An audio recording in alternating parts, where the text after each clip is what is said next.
বারুইপুর খুন ও ধর্ষণ কাণ্ডে উত্তাল রাজ্য রাজনীতি। গ্রেফতার করা হয়েছে মূল অভিযুক্ত সহ মোট ৩ জনকে। এই অবস্থায় সোমবার নির্যাতিতার পরিবারের সাথে দেখা করতে এলেন সুজন চক্রবর্তী, শ্রমিক লাহিড়ী, লাহেক আলী সহ সিপিআইএম এর একটি প্রতিনিধি দল। এলাকায় সোমবার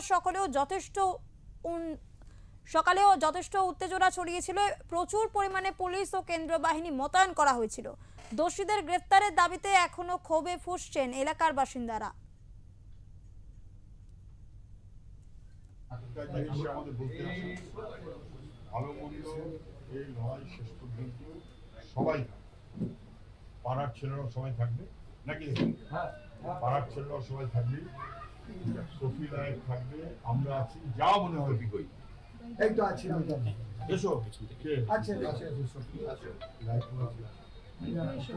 এসো রাও এসো দিকের বাড়িতে ঢুকে এসো, দেখো প্রচুর রতনপুরের কোন বাড়িটা, মানে এই যে আমাদের যে মারা গেল যে কি নাম আজিজুলদের বাড়িটা ক্লাস করে ওর আগে লাল